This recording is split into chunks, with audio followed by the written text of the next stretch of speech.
Kata-kata hari ini buat orang-orang yang skeptis sama cryptocurrency, apalagi kripto disangka scam, judi, apalah gitu. Ini dengerin kata-kata gua hari ini. Banyak orang yang berpikir berinvestasi di kripto adalah perjudian atau scam lah, apalah gitu. Sebenarnya nih, dengan pengetahuan fundamental yang tepat, lu bisa berinvestasi dengan percaya diri dan sukses. Tuh, untuk lo yang skeptis bahkan disangkain kripto ini scam atau perjudian.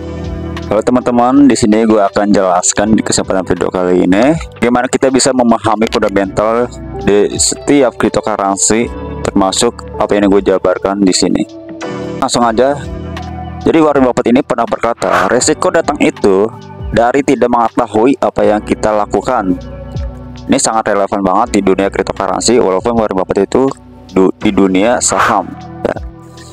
Jadi untuk mendapatkan hasil yang lebih maksimal dalam investasi di dalam cryptocurrency ini, penting banget untuk mempelajari berbagai aspek fundamental yang bisa membantu lo membuat keputusan yang lebih terinformasi, terupdate, dan strategis. Jadi teknologi dan protokol ini ada blockchain.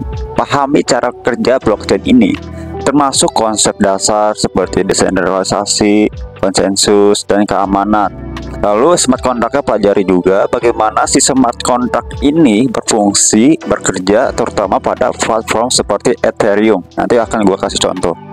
Algoritma konsensusnya juga pelajari. Ketahui juga nih ya teman-teman, perbedaan antara algoritma konsensus seperti Proof of Work (POW) dan Proof of Stake (POS). Nah, baca juga isi white paper ya, dan pahami juga white paper dari proyek setiap cryptocurrency. Ini biasanya menjelaskan visi misinya, teknologi kriptonya, roadmap, dan bahkan penggunaan tokennya. Jangan sampai lu nggak baca. Biar apa? Karena baca ini, isi white paper ini akan bisa, dan bahkan lu bisa percaya diri ke depannya kayak gimana. Karena ini isi fondasinya gitu sih, diisi white paper ya. Tapi ini menurut gua disclaimer juga, ini bagi gua untuk jangka panjang aja sih ya, kayak berinvestasi ya. Beda cerita kalau misalnya kita buat hanya trading. Kelayakan teknologinya, evaluasi apakah teknologi yang diusulkan praktis ini dapat diimplementasikan. Ya misalnya ke smart contract ya kan, implementasikan. Cuman itu hanya untuk Ethereum, kita nggak tahu nih ya kan. Misalnya gua nggak tahu nih kripto yang lainnya bisa diimplementasikan kah ya, itu lu baca sendiri oke, atau lu search sendiri. Ada tim pengembangannya ya, kredibilitas dalam tim ini, teliti latar belakang tim ini, pengembang dan penasihatnya, tim dengan rekan jejak yang kuat. Karena tim dengan rekan jejak yang kuat itu lebih mungkin untuk berhasil karena sudah mungkin ada kepercayaan lah ya. Lalu transparansi dan aktivitasnya, lihat seberapa aktifnya dan transparan sebuah tim ini dalam berkomunikasi dengan komunitas dan pemegang token. Jadi kerjasama itu penting banget, apakah ini kompak atau enggak gitu ya. Lalu adopsi teknologinya. Nah ini teknologinya ya. Periksa sejauh mana teknologi telah diadopsi oleh pengguna dan pengembang. Jadi si user dan si pengembang ini udah sampai sejauh mana gitu ya, penggunaan dan pengembangnya. Lalu kasus penggunaannya nih ya, pahami aplikasi nyata dari proyek tersebut dan apakah ada kebutuhan pasar yang jelas untuk itu. Lalu ukuran dan aktivitas komunitas. Komunitas yang besar dan aktif sering kali menjadi indikator proyek yang sehat dan didukung dengan baik. Partnership dan kolaborasi, cari tahu tentang juga kemitraan strategis yang dimiliki proyek dengan perusahaan atau organisasi lain.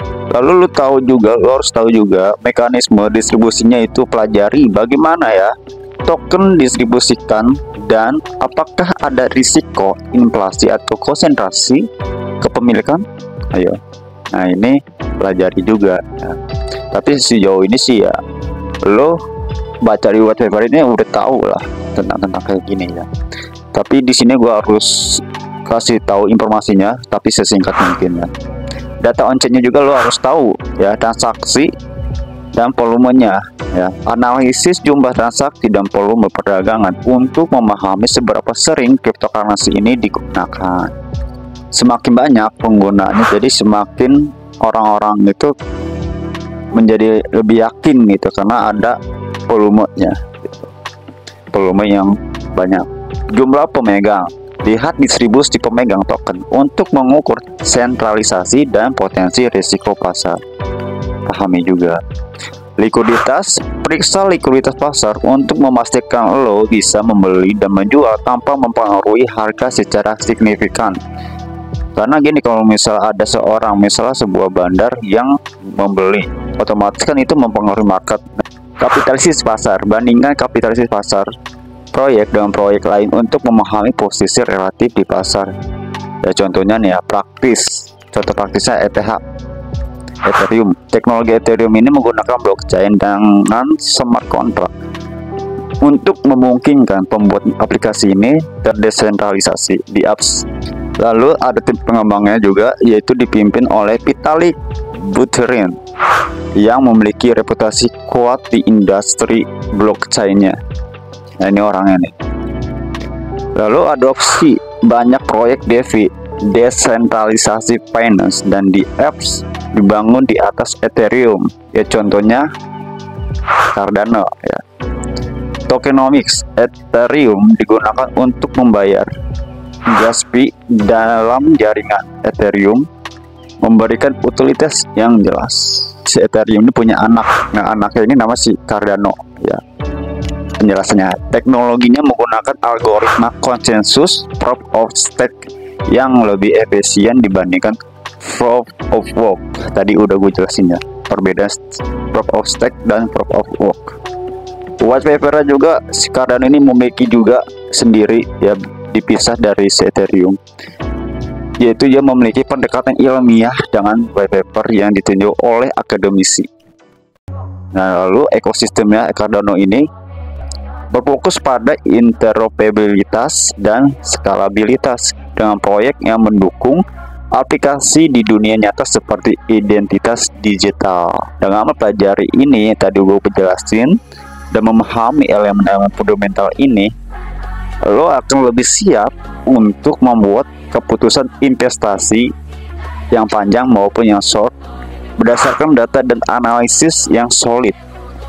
Jadi lo bisa meningkatkan peluang untuk mendapatkan hasil yang lebih maksimal di pasar cryptocurrency. Ya, kurang lebih seperti itu. Ini hanya sekedar gambaran contoh yang singkat, jelas, dan padat bagi gua. Dan selebihnya lo bisa Dior, oke? Intinya komponen atau elemen-elemen ini lo harus tahu dalam berinvestasi di cryptocurrency. Video ini cukup kali ini, penjelasannya nanti gua akan jelasin teknisi dan naratif ya. Oke, semoga bermanfaat. Salam cuan.